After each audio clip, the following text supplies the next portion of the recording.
The story begins before the tank ever saw a battlefield. It starts with steel, noise, and deadlines that felt like they could crush a man flat. In 1941, the Sherman medium tank was still more idea than machine. Blueprints were changing fast, and every change had a price. A few inches here, a thicker plate there, a different way to mount a gun, a better place for a hatch. Nothing stayed still for long, because the world outside the drafting tables was getting uglier by the week. In Michigan, the Detroit Arsenal tank plant became a place where time did not behave normally. Shifts rolled into each other like waves. The light stayed on. The air carried the smell of oil and hot metal. Parts arrived by rail, and finished hulls moved forward like they were being pulled by the future itself. The United States had decided it needed armored vehicles in numbers that sounded impossible, and the only way to reach those numbers was to make production feel routine, like stamping coins. The Sherman was built with that reality in mind. It was not designed as a delicate masterpiece. It was designed to be made, fixed, and made again. Plates could be welded or cast. Components could be swapped. Engines could vary depending on what factories could supply. To purists, that sounded messy. To a nation preparing for a global war, it sounded like survival. Workers learned the tank like a new language. The shape of the hull, the ring where the turret would sit, the suspension that had to take abuse without complaint. The tank was not glamorous on the factory floor. It was heavy, blunt, and unfinished, like a promise that still needed to prove itself. Every Sherman that rolled out carried the same pressure. It had to work. Not just once, not just on a test range, but under heat, sand, mud, and fear. Once the first batches were ready, the tank's life became a chain of movements that never truly stopped. Rail lines carried them to ports. Ships carried them across oceans. Cranes lifted them like giant toys, but nobody treated them like toys. A tank dropped wrong could become scrap before it ever fired a shot. So every strap, every hook, every bolt check mattered. On the other side of the water, crews met the Sherman the way people meet a tool they will depend on with their lives. The tank looked solid, but it was full of small demands. Tracks needed attention.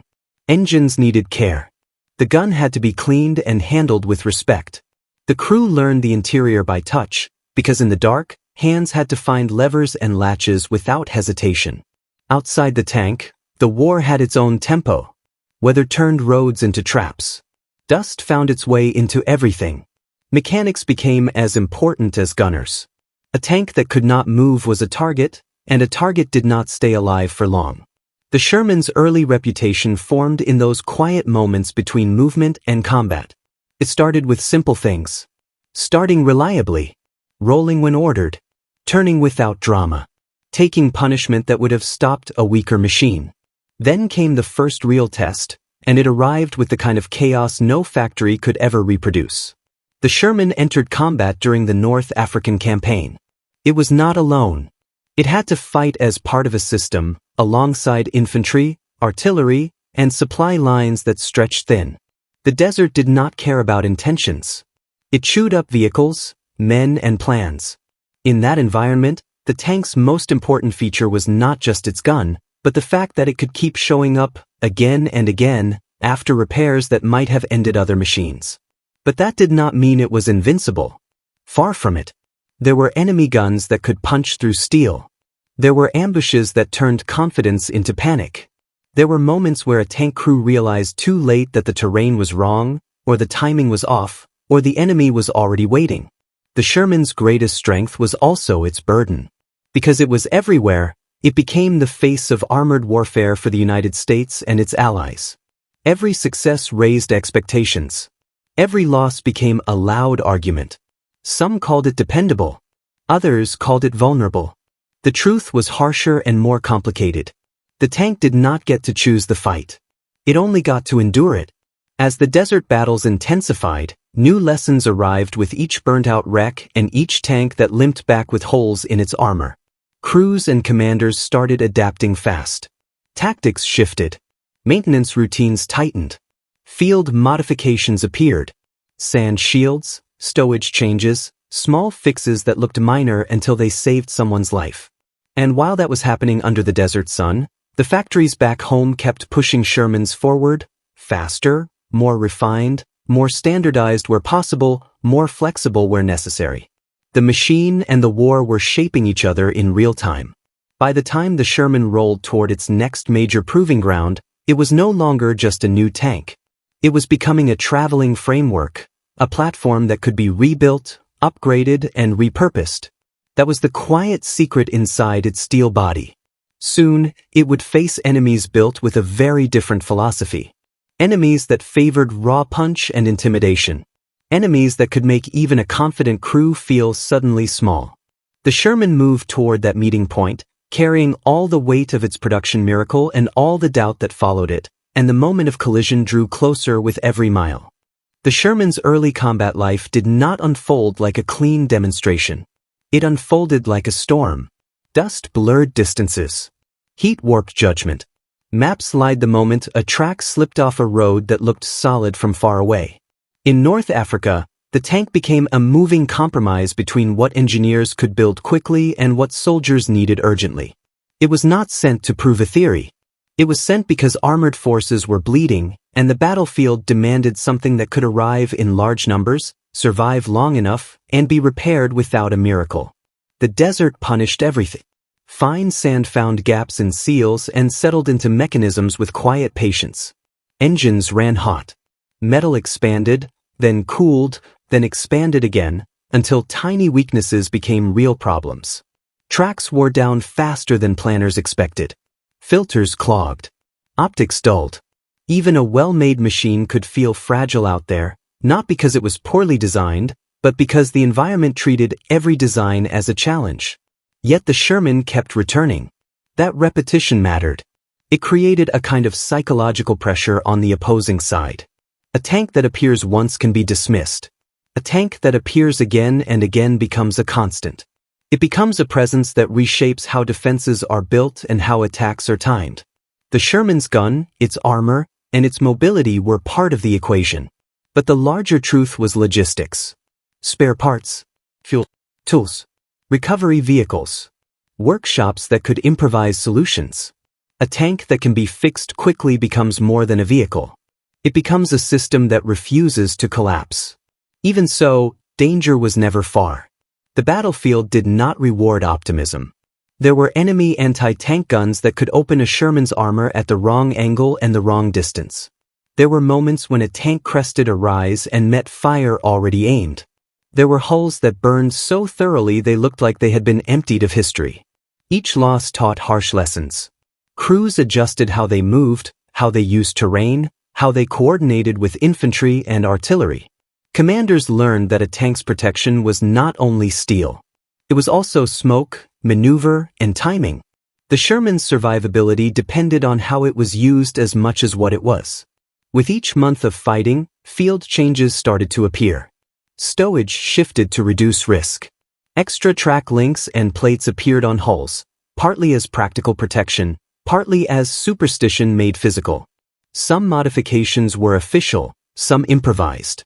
In war, the line between factory design and battlefield reality gets thin fast. Back across the ocean, production did not slow. The Sherman kept evolving while it was already fighting. Variants appeared with different engines and manufacturing methods. Some hulls were cast, some welded. The tank was turning into a family rather than a single model. This flexibility made it easier for factories to keep output high, but it also meant crews and mechanics had to understand a machine that could be familiar and slightly different at the same time. As campaigns moved beyond the desert, the Sherman carried its reputation with it. It was the ally that arrived on schedule.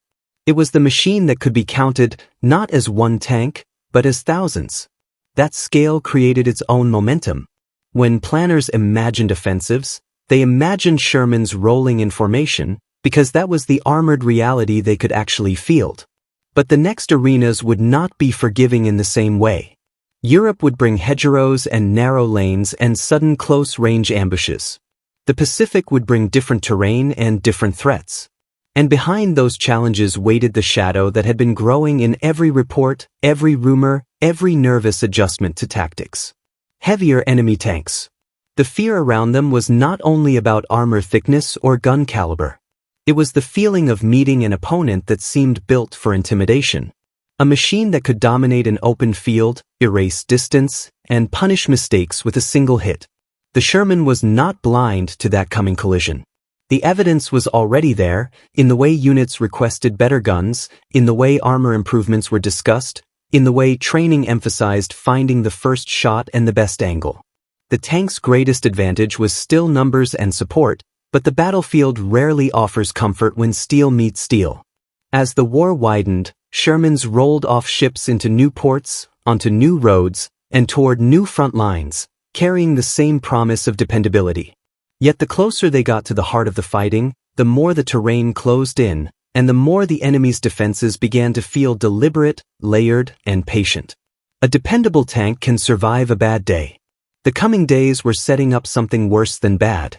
They were setting up a test that would not be decided by confidence, but by whether reliability and adaptation could keep pace with brutal power.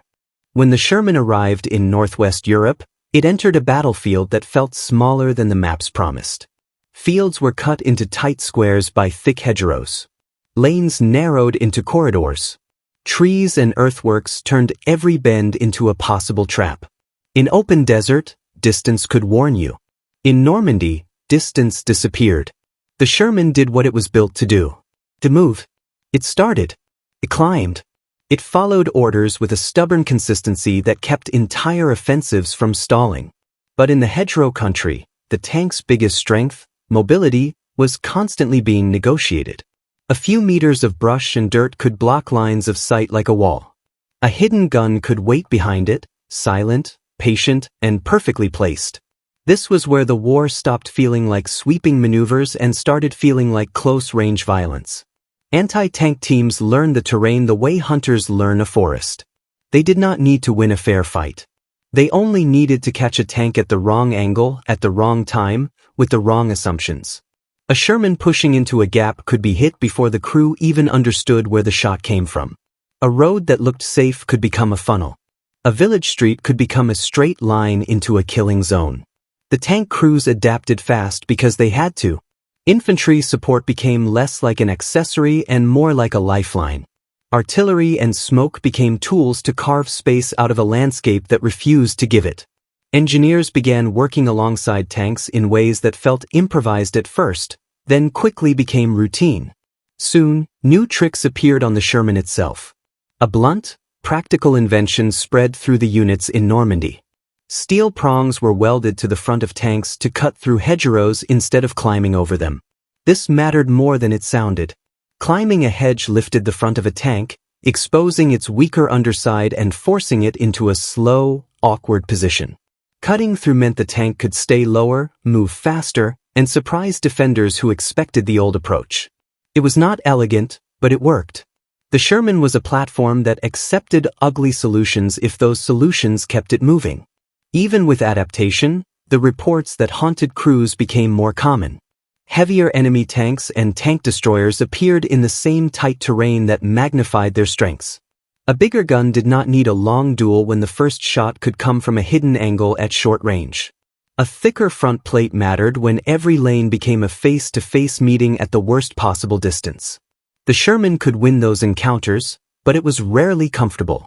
It was often about numbers, coordination, positioning, and being first to react. When the Sherman fought well, it fought like a team sport. When it fought alone, it was vulnerable. This is where its legend split into two truths that lived side by side. One truth was that it was not the most heavily armored tank on the battlefield. Crews knew that. They felt it in every cautious approach, every moment when a turret turned slowly toward a suspected threat, every time a commander watched a crossroads and tried to read the silence. The other truth was that it kept showing up. It kept returning. And that meant the war kept moving forward. Factories in the United States were still producing Shermans at a scale that overwhelmed the idea of scarcity. Replacements arrived. Spare parts followed. Units refilled their ranks. A tank lost in a hedgerow fight was a tragedy for a crew, but it did not stop the entire campaign from continuing. That brutal imbalance, loss at the human level and continuity at the operational level, shaped everything. As the months passed, the Sherman kept evolving. Improvements in suspension and ride quality mattered because crews were living inside these machines for long stretches, and fatigue destroyed judgment. Better mobility on broken ground mattered because it widened the thin margin between rolling forward and becoming stuck. Small changes in stowage and protection kept appearing, not because anyone believed in perfect safety, but because survival often came down to small margins. Then winter arrived, and the battlefield changed again. Mud and cold created a different kind of struggle. Engines were still expected to start. Tracks were still expected to bite. Crew hands still needed to work levers and latches even when fingers felt numb. Roads became slick. Visibility turned unreliable. In that environment, the tank that started when it was supposed to felt like an advantage that could not be measured on paper. But the deeper the Sherman pushed into Europe, the more the fighting began to feel like a tightening knot. Towns became strongpoints. Bridges became prizes. Forests swallowed sound. Every advance carried the same tension. Something was always waiting behind the next line of trees, behind the next rise, behind the next broken wall. The Sherman's dependability kept it in motion, but motion itself was drawing it toward a confrontation that would not be decided by improvisation alone. A new kind of match was forming, one that would test not just a single tank, but the whole philosophy behind it. And the sound of that test was already echoing across the front, long before most crews could see it coming. The war in Europe ended, but the Sherman did not fade into silence. It simply shifted roles, crossed new oceans, and entered new inventories. Warehouses filled with rows of tanks that still worked. Allies kept them because they were available, because they were understood, and because their supply chains already knew how to keep them alive. Then another war demanded steel again. In Korea, the battlefield felt like a different planet compared to hedgerows and villages. Mountains rose like walls. Valleys funneled movement into narrow routes. Roads turned into lifelines that could be cut with a single well-placed ambush.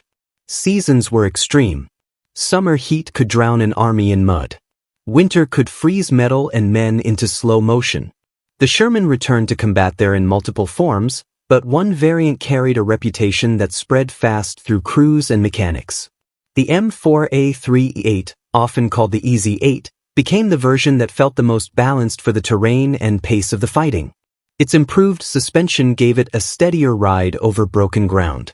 That mattered when speed had to be controlled, when a gunner needed a stable platform, and when a crew needed to push forward without feeling like the tank was constantly trying to tear itself apart. Opposition arrived early in the war with the familiar silhouette.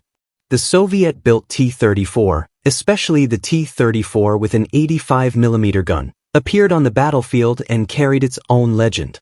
It had been hardened by earlier wars and exported in large numbers.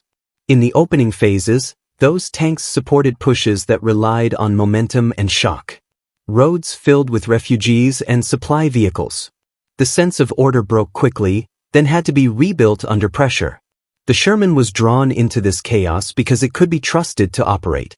It could be fueled, maintained, and repaired in the field with routines already learned years earlier. That reliability became a quiet form of power. A tank that starts in brutal cold, that moves when the ground is slick, that keeps its turret working when ice tries to seize everything, becomes more than an armored vehicle. It becomes a tool that commanders lean on when plans begin to fray. The fighting in Korea did not offer long, clean duels. It offered sudden meetings in valleys and along ridgelines. It offered night movement and sudden flares of light. It offered artillery that could erase a position and leave only broken earth. It offered steep climbs that forced vehicles to strain and crews to sweat, then punished them with freezing winds minutes later. When Shermans and T-34s met, the outcome depended on more than armor thickness. It depended on training, on positioning, on who saw first, on who fired first, and on whether the battlefield allowed a clean shot. In the wrong place, any tank could become a burning shell. In the right place, even an older design could dominate the moment. The Easy 8 carried advantages that mattered in these conditions. Stability and control helped crews place shots faster. Mobility on uneven ground gave options for repositioning. Maintenance crews could keep them running through punishing cycles of movement and rest. The tank had years of experience behind it, not as a memory, but as a practical knowledge stored in manuals, workshops, and muscle memory. Still, the war made no promises. Even a tank with a steady ride could be caught by terrain. A narrow road could become a trap if a bridge went down behind it. A valley could turn into a funnel for enemy fire. A frozen slope could force a tank to crawl at a speed that felt like surrender. As the front lines shifted back and forth, the Sherman story began to change again. It was no longer just a wartime mass-produced tank. It was becoming a survivor, an adaptable machine that could be reshaped for new doctrines and new threats. The modern world was arriving fast, bringing new guns, new ammunition, and new expectations. On paper, the Sherman should have been pushed aside. Instead, it kept reappearing. The reason was not magic. It was practicality. Countries that needed armored strength quickly and affordably could find Shermans. Countries that needed a platform for upgrades could use Shermans. Countries that lacked the industrial base for new designs could maintain Shermans. With each transfer, each refurbishment, and each modification, the tank gathered new identities, like a veteran collecting scars and medals without asking for either. That quiet global circulation set the stage for one of the most dramatic reinventions in the tank's long life. In the years that followed, one nation in particular looked at the Sherman not as a relic, but as raw material. It took aging hulls and refused to treat them as finished stories. It treated them as beginnings. The next chapter is where the Sherman stops being simply preserved and starts being transformed with a kind of engineering stubbornness that makes old steel feel dangerous again. After Korea, the Sherman should have become a museum piece. A veteran finally allowed to rest. Instead, it entered a stranger phase of life, where age stopped being a weakness and started being an advantage. The tank had something rare. A vast global stock of hulls, spare parts, and hard-earned mechanical knowledge. That made it useful to countries that needed armored power fast, even when budgets and supply lines were tight. In Israel, that usefulness turned into a serious plan. Israel faced an environment where armored warfare could decide national survival. Borders were close. Warnings were short. War could arrive with the speed of a rumor turning real. The problem was simple and brutal. Modern tanks were expensive, scarce, and politically complicated to acquire in large numbers. Yet battle readiness could not wait. So engineers looked at what they had and what they could get. They saw aging Shermans sitting in depots and foreign inventories, and they did not see antiques. They saw a proven chassis with space, weight capacity, and an internal layout that could accept change. The first step was to make the Sherman hit harder. French tank guns became part of the answer. The upgraded Shermans that emerged, known as the M50 and later the M51, were not just refurbished vehicles. They were rebuilt instruments, altered with the specific intention of turning an old tank into a battlefield threat again. The M50 combined the Sherman chassis with a more powerful gun than the original wartime fit. It was a practical leap aimed at giving crews the ability to engage newer armored vehicles at meaningful ranges. But the real escalation came with the next iteration, the M51, the version that earned the nickname Super Sherman. This upgrade carried a heavier punch, and that punch demanded more than simply bolting in a new gun. A larger gun changes everything. Recoil forces punish mounts. The turret needs modification. Balance shifts.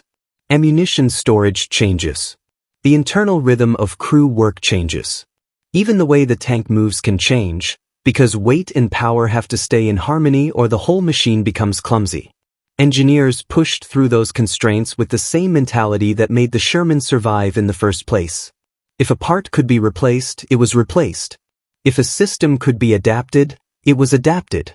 If the tank needed a new engine to stay mobile under new weight, it got one.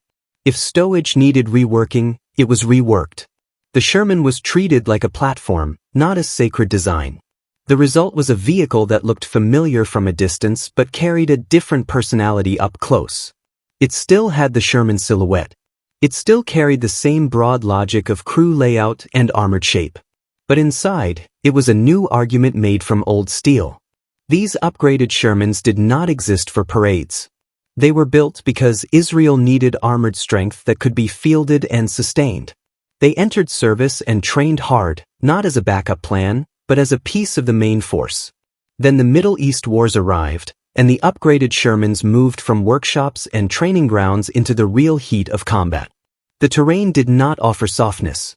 Open areas that looked like simple driving became killing grounds under long-range guns. Hills and ridgelines turned into observation posts and ambush sites. Cities and villages turned into tight spaces where lines of fire became short and unforgiving. In those conditions, the value of a tank is not just how strong it is, but how well its crew can trust it to function under pressure. The Super Sherman carried that trust in its bones. It could be fixed. It could be kept running. It could be supported with parts and field expertise. And now it could strike hard enough to matter against newer threats. But the danger was rising faster than the upgrades. Armored warfare in the region was evolving. New anti-tank weapons were spreading. New tank designs were appearing. The battlefield was becoming less forgiving to older armor, no matter how well modified. That meant every success the upgraded Shermans achieved had a shadow. The shadow was the growing possibility of facing opponents that were built from the ground up for the new era, not rebuilt into it. The upgraded Shermans remained relevant by refusing to stay static. Crews learned how to use terrain. Units refined combined arms methods. Tanks moved with support, not as lone heroes. The goal was not to win by style. The goal was to survive long enough to deliver firepower at the right moment. As these Shermans fought and endured, they added another layer to the tank's expanding legacy. The Sherman was no longer just a symbol of American production. It had become a global tool that could be reimagined for local needs and still matter in modern war. That reimagining did not stop in Israel. Across the world, other armies were still making their own calculations. Not every nation could buy the newest steel. Not every nation could wait for perfect procurement. Some needed armor now, in forms they could maintain, and in numbers they could afford.